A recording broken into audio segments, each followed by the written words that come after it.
मनुष्य शरीर में जन्म लेना होता है तो प्रकृति में वर्षा के साथ आता है,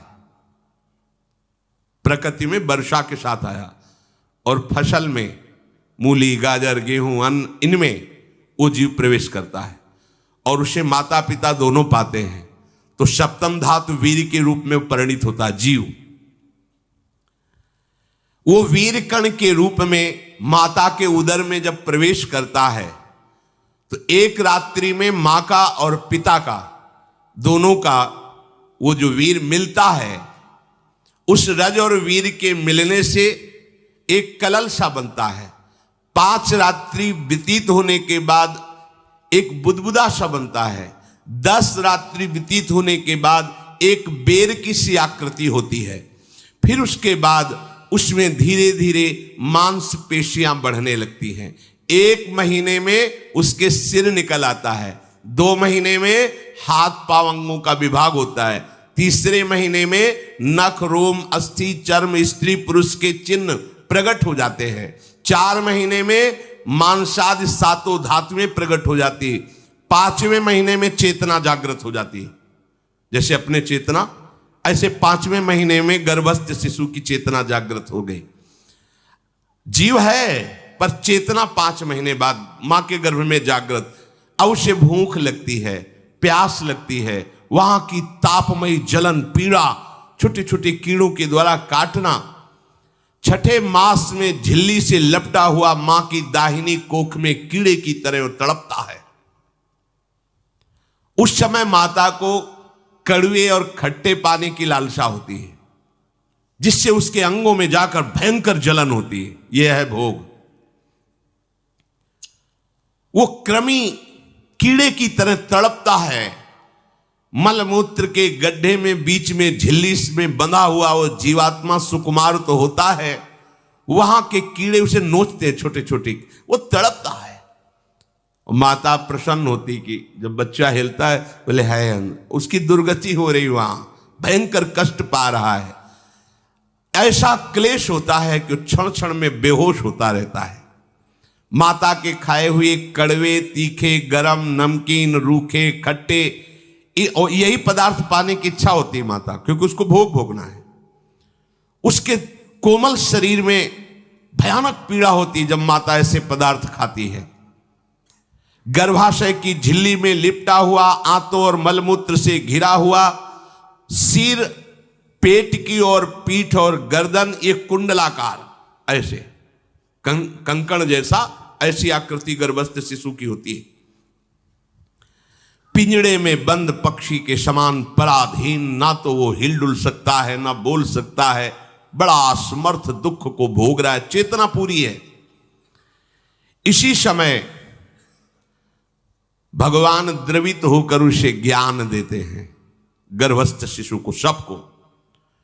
जे उसे ज्ञान होता है तो सैकड़ों जन्म के कुकर्मों से याद आते हैं, सैकड़ों जन्म के। ओहो, ये मेरे कर्म का ही फल है, मैंने ऐसे कर्म किए इसलिए दुख भोग रहा हूं। बेचैन हो जाता है, कैसे निपट पाऊंगा, सैकड़ों जन्म के कर्म जमा है। अब महान अशांति उसके हृदय में, उस शरीर में भयंकर पीड़ा। कुंडलाकार शरीर है, हिल भी नहीं सकता है, बस कीड़े काटते, बड़ी तड़पन, बड़ी जलन, भूख प्यास की जलन। अब एक और भयानक जलन हुई, उसे स्मरण हो जाता है कई जन्मों के, सैकड़ों जन्मों के पाप कर्मों का। 7वां महीना आरंभ हुआ कि ज्ञान का उन्मेष हो गया। अब प्रसूति वायु उसे चला रही है, तड़पता है वो। सप्त धातु में स्थूल शरीर से बंधा हुआ वो जीव भयभीत होकर के पुकारता है, अगर कोई भगवान है तो एक बार मुझे यहां से निकाल दे। वो विनय करता है भगवान से, कोई अगर भगवान है जिसने मुझे इस बंधन में डाला है, एक बार निकाल दे यहां से, जाके केवल भजन करूंगा। जीव कहता, जंतुरुवाच तस्योपसन्नमवितुम जगदिच्छयात् नाना तनोर्भुवि चलच्चरणारविंदम सोहम व्रजामि शरणम रकुतो भयम में येने दृशी गतिरदर्श सतोनुरूपा। हे प्रभु, मैं बड़ा अधम हूं। ये ज्ञान भगवान की तरफ से गर्भस्थ शिशु को होता है। देखो, स्वयं वो इतना कष्ट पा रहा है, फिर जब आप गर्भ हत्या करते हैं तो आपका पाप कितना बड़ा होगा, सोचो। सब माताओं से विनय है, संयम से रहो, सावधान रहो। ये हत्या ऐसी नहीं कि तुम्हारे दान पुण्य से क्षमा हो जाएगी। ये जो भ्रूण हत्या है, गर्भ हत्या है, बहुत बड़ा पाप है। आप लोग अज्ञान के कारण इसको ध्यान नहीं देते, इसे खिलवाड़ समझते हो। कितना ज्ञान है। बेटी ही मां है, बेटी ही बहन है, बेटी ही पत्नी बनती है, बेटी ही किसी के जीवन को धारण करने वाली बनती है। और आपने गर्भ में देख लिया बेटी है, तुम स्वयं मां होकर उसका साथ दे रहे हो, उसका नष्ट करने के लिए। हमारी तो बात ही समझ में नहीं आती, क्या बुद्धि भ्रष्ट हो गई। अगर पुरुष का इतना महत्व है तो बेटियां ना हो तो तुम्हारी कौन सी गति होगी, सोचो जरा। जीना मुश्किल हो जाएगा तुम्हारा। तुम पुरुष किस काम के रह जाओगे। तुम्हारा अर्धांग काट दिया जाए तो तुम कैसे होगे। ये स्त्री स्वरूप अर्धांग है। जिस घर में मां बहन नहीं है, स्त्री स्वरूप नहीं, श्मशान जैसा वो होता है। ध्यान दीजिए, ये बहुत बड़ी गलती है जो अपनी बेटियों की हत्या करते हैं। और ये वो पाप है जो अक्षम्य अपराध है। स्त्री हत्या करना शास्त्रों में बहुत बड़ा पाप कहा गया है। फिर वो तो बच्चा है, बिल्कुल नहीं। जिनसे हो गया है, श्रीमद् भागवत का सप्ताह मूल संस्कृत से सुनो और भगवान से प्रायश्चित प्रार्थना करो कि हे नाथ, भूल से गलती हो गई, दूसरा कोई उपाय नहीं। ध्यान से समझ लीजिए, तुम्हारे भ्रूण हत्या, गर्भ हत्या के पाप को नष्ट करने में एकमात्र श्रीमद् भागवत समर्थ है, दूसरा कोई नहीं। कोई दान पुण्य तीर्थ स्नान तुम्हें क्षमा नहीं कर पाएगा। यह ऐसा महापाप है। अगर हृदय में जलन करके और मूल संस्कृत के द्वारा पूरी 7 दिन में भागवत श्रवण की जाए नियम से, तो भागवत समर्थ है, इस हत्या के पाप से भी आपको मुक्त कर देगी। जिनके ऐसे हत्या हो गई हो करवा लो, नहीं तो बुद्धि आगे भ्रष्ट करके तुम्हें हरि गुरु से विमुख कर देगा। ये पाप ऐसा नहीं कि तुम्हें 2-4 माला घुमाने से क्षमा हो जाएगा। ये महत अपराध है। सबकी समझ में नहीं आता, समझ जाओ, नहीं तो आप जहां भी हो वहीं से भ्रष्ट कर देगा। ये अपराध नष्ट नहीं होगा, श्रीमद् भागवत की कृपा से नष्ट हो जाएगा। यह हमें बहुत विश्वास है। श्रीमद् भागवत सप्ताह की यह है ही महामहिम। प्रेत योनि को प्राप्त धुंधकारी को सीधे भगवत पार्षद स्वरूप देकर परम पद में आरूढ़ कर दिया। केवल 7 दिन की मूल संस्कृत एक भी श्लोक नहीं छूटना चाहिए। अगर सप्ताहिकी का पारायण हो तो इस भ्रूण हत्या, गर्भ हत्या से भी निवृत्ति मिल जाए। अब वो जीव भगवान को पुकारता है, मैं बड़ा नीच अधम हूं। आहा, भगवान आपने जो मुझे गति दिखाई है तो मेरे कर्म के अनुसार ही है, आपका इसमें कोई दोष नहीं। हम लोग जब कष्ट भोगते तो भगवान से कहते हैं हमने तुम्हारा क्या बिगाड़ा। भगवान ने नहीं बिगाड़ा, तू खुद देख क्या बिगाड़ लिया अपना। करो पापाचरण। अब देखो, हमने तो जीवन में कोई पाप नहीं किया और कितने गर्भ हत्या की है, कितनी खिलवाड़ समझे हो। ये बिल्कुल भयावह चीज है। आप लोगों को नहीं, हम बार बार इसीलिए कह रहे कि भयावह वस्तु है, तुम्हें बहुत ऊंचाई से घसीट के भ्रष्ट कर देगी। बहुत होश में हो, भूल के कभी ऐसा न करना जहां तक हमारी आवाज पहुंचे, जहां तक सुनाई दे। गर्भ हत्या मत करना, संयम से रहो। इस तरह का व्यवहार मत करो कि तुम्हारा मनुष्य जन्म ही व्यर्थ चला जाए।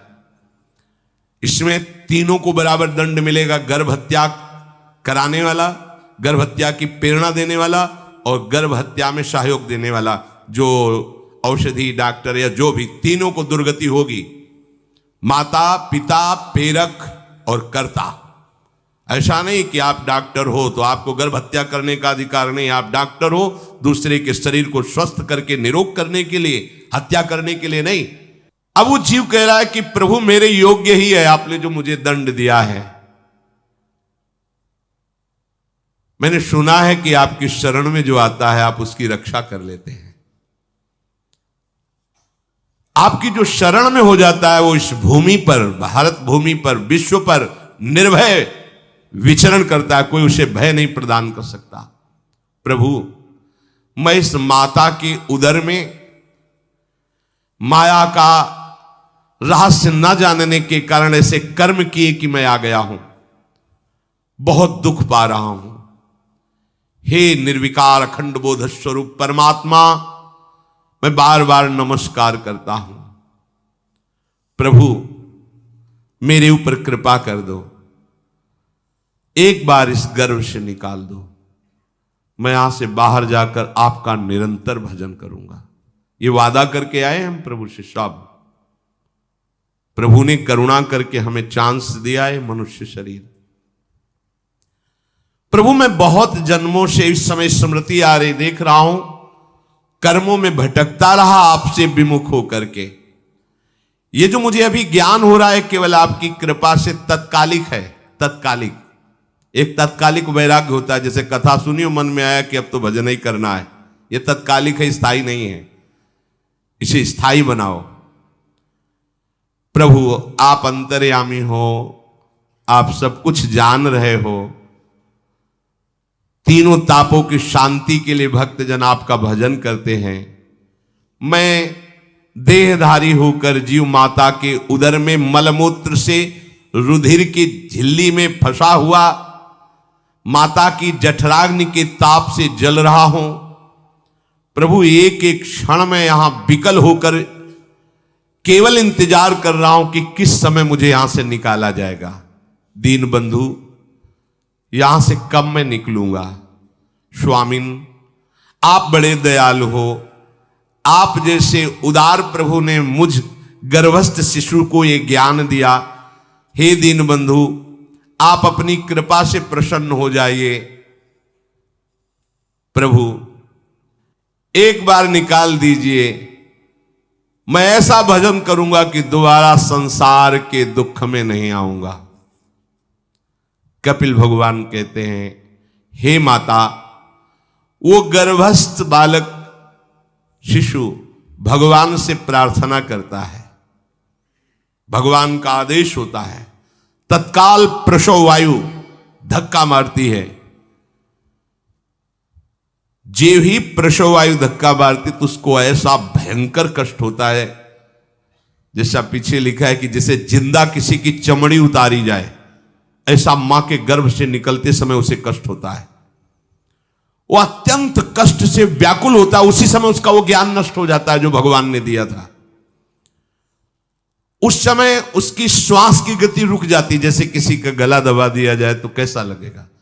ऐसे ही पूरी की पूरी भागवती की स्मृति नष्ट हो गई। होश आया तब देखा कि वो बाहर पड़ा हुआ है, माता के उस मलमूत्र में सना हुआ बिष्ठे की कीड़े की तरह। गर्भवास में जो दिव्य ज्ञान प्रकट हुआ था भगवान की कृपा से, वो सब नष्ट हो गया। भूमि परत भा ढाबर पानी, तिम जीवे माया लपटानी। चेतन आई तो रोने लगा। वो ज्ञान कहां गया, वो ज्ञानदाता कहां गया। वो कहता कहां कहां, बोले थाली बजाओ, बच्चा हुआ है। और वो तो रो रहा है कि कहां, वो ज्ञान कहां गया जिसके बल से मैं कह रहा था कि बाहर निकाल दो, मैं आपका भजन करूंगा। सब खत्म ज्ञान। जो लोग उसका अभिप्राय नहीं समझते, वो उत्सव मनाते हैं, बालक हुआ है, वो रो रहा है, वो कहां गया ज्ञान, कहां कहां कहां। छोटा बालक यही रोक कहता कहां। अभी जो ज्ञान उत्पन्न हुआ था, जो अभी भगवान का बोध हुआ था, वो कहां गया, कहां गया। घर परिवार के लोग उसका पालन पोषण करते रहते हैं, उसमें कोई निषेध करने की शक्ति नहीं हो रही। मच्छर काट रहा है, दुख हो रहा है, हटा नहीं सकता बालक। उस जीव को शिशु अवस्था में जब कपड़ों पे लिपेट कर ऐसे लिटाया जाता है तो इतना कोमल त्वचा होती कि कपड़े भी उसको, जैसे खुजलाहट है, पीड़ा है या जलन है, बिल्कुल कोमल त्वचा होती, कुछ नहीं कर सकता, वो बस रो सकता है। ना खुजलाने की, ना करवट बदलने की, ना उठने की कोई सामर्थ्य नहीं। बड़ा कष्ट पाता है बाल्यावस्था में, क्योंकि त्वचा बड़ी कोमल होती, दास मच्छर आदि जीव उसको काटते हैं। गर्भावस्था का कोई ज्ञान नहीं रहा, सिर्फ रोना ही रोना रह रहा। इस प्रकार उसकी बाल्यावस्था कटी, कौमार अवस्था आई, पौगंड अवस्था, इनमें वो खिलवाड़ में फंस गया।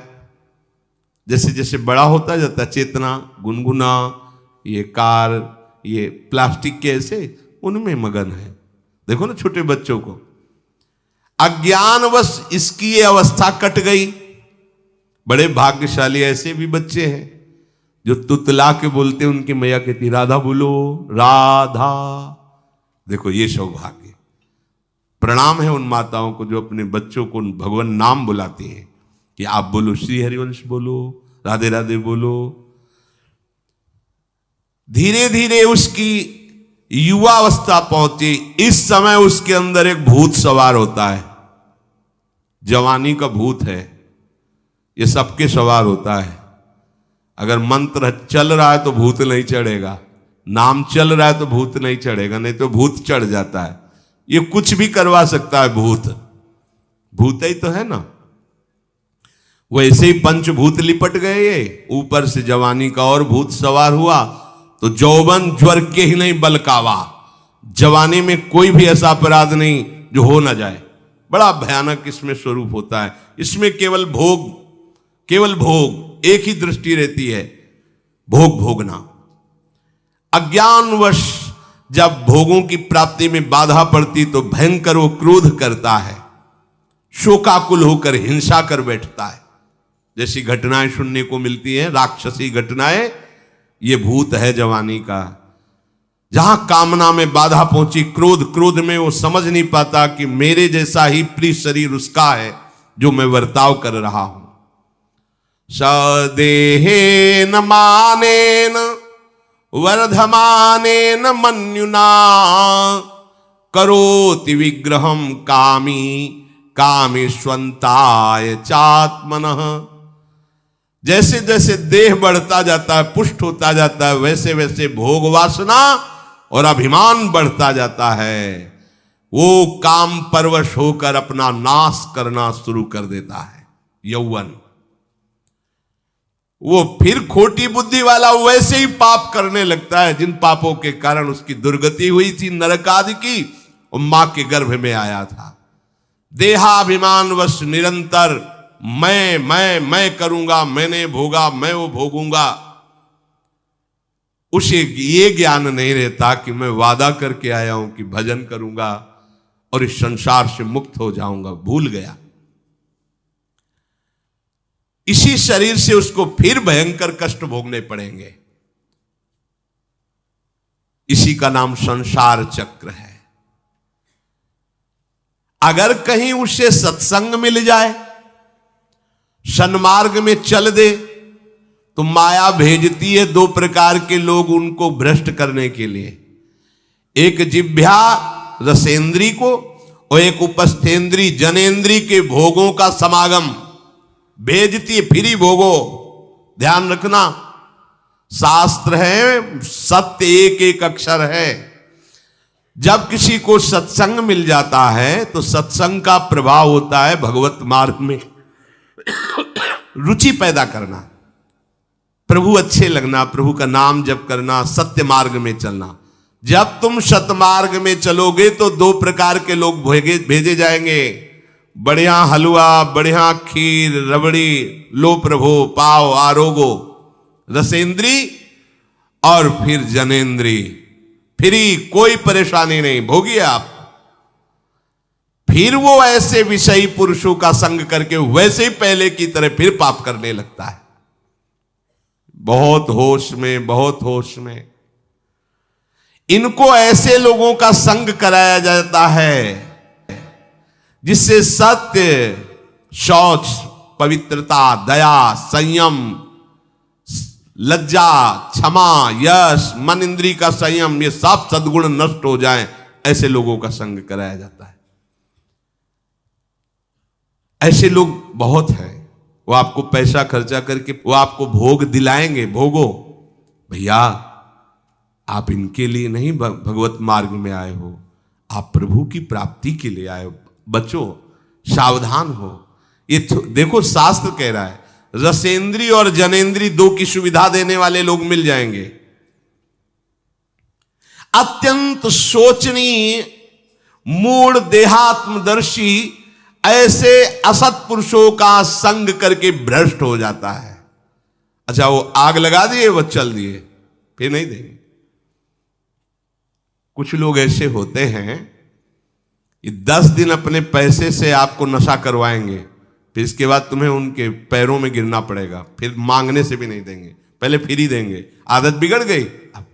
ऐसे लोग मिलेंगे, मुस्कुराएंगे, हंसेंगे, आपको गले लगाएंगे, आपको लगेगा जीवन का सार मिल गया, फिर इसके बाद जूते चलाएंगे, गली में नहीं देखने देंगे। अब तुम्हारी वृत्ति बिगड़ गई, तुम उधर ही ताको, होश में होश में। इस जीव को किसी और के संग से ऐसा बंधन, ऐसा मोह नहीं होता जैसा कामिनियों के संग से होता है। भगवान कपिल देव जी कह रहे हैं न तथास्य भवेन्मोहो बंधश्चान्य प्रसंगतः योषित संज्ञाद यथा पुरुषो यथा तत्संग संगता। कामी पुरुषों का, कामिनियों का संग जैसा परमार्थ भ्रष्ट करता है वैसा और किसी से नहीं हो सकता। इसलिए तुम इतना अपने को मत साधक समझ लो कि हमारा कौन बिगाड़ सकता है। उदाहरण में दे रहे हैं प्रजापति स्वाम दुहितरम दृष्ट्वा तद्रूप धर्षितः रोहित भूताम शोनवधा वदृक्ष रूपी हतत्रपहा। स्वयं प्रजापति भगवान ब्रह्मा जी ने अपनी पुत्री को जब देखा, प्रसंग आता है सरस्वती जी, बहुत सुंदर सरस्वती जी है, तो अपने को संभाल न सके। उनके रूप लावण्य और यौवन के स्वरूप को देखकर भगवान ब्रह्मा जी आकर्षित हो गए। इसलिए दूसरों की तो बात ही क्या है, हम सब ब्रह्मा के ही बनाए हुए हैं, वो आकर्षित हो गए। इसलिए बलम में पश्चिमाया स्त्री मैया जैनो दिशाम या करोति पदाक्रांतान भूर्विजंभेण केवलम। हे माता मेरी माया का बल देखो, जो अपने पैरों से विश्व को कुचल सकते हैं, ऐसे दिग्विजयों को अपने पैरों के नीचे कुचल दे, वो मेरी माया है। देखो बलम में पश्चिमाया स्त्री मैया जैनो दिशाम, जो 10 दिशाओं पर विजय प्राप्त कर सकते उनको भी घुटने टिकवा दे, ये मेरी माया है। संगम न कुर्यात् प्रमदा सुजातु योगस्य पारम परमारुरुक्षु मत्सेवया प्रतिलब्धात्म लाभो वदंति या निरय द्वारमस्य। श्री भगवान कह रहे हैं अहो मेरी इस माया का बल देखो। इसलिए जो मेरे को प्राप्त करना चाहता है, योगारूढ़ होना चाहता है, भजन में आगे उन्नति चाहता है, उसे चाहिए जो तुम्हें भ्रष्ट करने के लिए इशारे करे, चाहे स्त्री हो चाहे पुरुष। तजिए ताहि कोटि बैरिशम यद्यप परम सने, वो मित्र नहीं, वो माया के द्वारा भेजा हुआ दूत है। चाहे कोई भी हो, होश में तुम समझते हो कि बाजी जीत गए, भाग्य खुल गए, तरस रहे थे भोगों के लिए, मिल गए भोग। अरे नारकी गतियों से बचने के लिए तुम्हें अवसर मिला था, फिर नरक जा रहे हो। तुम समझते हो कि इसको भोग ले तो सुखी हो जाए, उसको जो भोग रहा है वो समझता है उसको भोग ले तो सुखी हो, उसको वो पूरी सृष्टि इसी भ्रम में फंसी हुई है। होश में हो जाओ। जो परम पद चाहता है, भजन करना चाहता है, ठीक से मार्ग में चलना चाहता है, उसे शब्द भगवान के याद कर लेने चाहिए। चाहे वो स्त्री हो चाहे पुरुष, जो तुम्हें गंदी बातें सिखाए, गंदी बातें दिखाए, गंदी बातें करने के लिए प्रोत्साहन दे, जाके संग कुमति मति उपजय करत भजन में भंग तजोरे मन हरि विमुखन को संग। गृहस्थ हो तो धर्म के अनुसार अपनी पत्नी मात्र में सीमित रहो। ये उद्दंडता तुम्हारा नाश कर देगी। ये जो आज नई रीतियां चल रही हैं, ये भगवान ब्रह्मा जी ने अपने पुत्रों को बुलाया। चारों युग ये पुत्र हैं भगवान ब्रह्मा के, सतयुग, त्रेता, द्वापर, कलयुग। सतयुग से कहा भाई हमने रचा है नरक, तुम्हारा स्वभाव सत्य में स्थित होना है, इसलिए हमारी आज्ञा का पालन करो कि नरक खाली भी नहीं रहना चाहिए। तो उनका पिताश्री, जब हमारा स्वभाव आपने ही रचा है तो मेरे राज्य में कोई नरक जाए, भूल चूक से किसी को नरक नहीं जाने देंगे। त्रेता से कहा तो उन्होंने कहा कोशिश करेंगे अपने बड़े भाई का अनुगमन करने की। द्वापर से कहा तो उन्होंने कहा कोशिश करेंगे आपकी आज्ञा का पालन करने की। समझना। लेकिन जब कलयुग आया तो मुस्कुरा के बोला, पिताश्री जैसे बड़े भैया ने कहा मेरे राज्य में कोई नरक मेरी जानकारी में नहीं जा पाएगा, ऐसे ही मेरे राज्य में कोई स्वर्ग या परम पद मेरी जानकारी में नहीं जा पाएगा। मैं सीधे हाउसफुल करूंगा नरक। देख लो ना, शराब पीना, व्यभिचार करना, जुआ खेलना, चोरी करना, हिंसा करना, इसके प्रधान स्थान हैं। ब्रह्मा जी से कहा आप चिंता मत करो, जैसे बड़े भैया कहते हैं कि हमारे राज्य में कोई नरक नहीं जाएगा, ऐसे हम आपको वचन देते हैं। अगर हमारी दृष्टि पड़ी तो न स्वर्ग जाने देंगे न परम पद में जाने देंगे। तभी महाप्रभु कहते पाए जान जगत में सब जन कपटी कुटिल कलयुगी टंचू। कलयुग ने सबको देख रखा है, सबको अधीन कर रखा है। अगर बच सकते हो तो एक हरिनाम है, राधा नाम है, जो कलयुग का प्रभाव नहीं पड़ने देगा। इसलिए होश में, चाहे वो पुरुष हो या स्त्री हो, रिश्तेदार हो, नातेदार हो, कोई हो, जिसके संग से भोग वासना बढ़े, भगवत विमुक्ता हो, दूरी बना लो, तत्काल दूरी बना लो। वो मित्र नहीं, वो भारी दुश्मन है, जो तुम्हें फिर वही दुर्गति में ले जाएगा जो गर्भ में वादा किया वो नहीं कर पाओगे। भगवान कह रहे मैं इसलिए मना कर रहा हूं कि ये खुला हुआ नरक का द्वार है। वदंती या निरय द्वारम अश्य, निरय माने नरक का द्वार, अश्य माने ये भोग विलासिता खुला हुआ नरक का द्वार है। इसका भाव यह है कि इसमें सुख तो है नहीं, सुख भासता है। भासना और है में अंतर है। जैसे रेत में हम देखते हैं सूर्य की किरणें पड़ने पर निर्मल जल भासता है, और प्यास के कारण हम दौड़े तो वहां बालू ही मिलेगी, फिर आगे भासता है, फिर भागे तो फिर भागने से प्यास बढ़ती जाती है, पानी मिलता नहीं। ऐसे ही परस्पर आकर्षण में सुख भासता है, होता नहीं। जब हम उसको स्वीकार कर लेते हैं तो एक मन में उदासी आती कि यहां वो तो मिला नहीं जो चाह रहे थे, तो वो दूसरा दिखाता है, वो आगे, वो उधर गया, तो फिर वो पूरा जीवन नष्ट हो जाता है। और मिला नहीं क्योंकि है नहीं, भासता है, सुख भासता है नहीं। प्रभु में सुख भासता नहीं, प्रभु में सुख है, भासता नहीं है। इसलिए जो भासता में लगे वो प्रभु में नहीं लग पाते, क्योंकि यहां भासता नहीं है, वहां भास रहा है, वो है नहीं। यहां है, भास नहीं रहा है तो है का परिचय नहीं है, इसलिए वो यहां लग। और जो लग गया तो नाच नाच के मीरा जी कहती पायो जी पायो मैंने राम रतन धन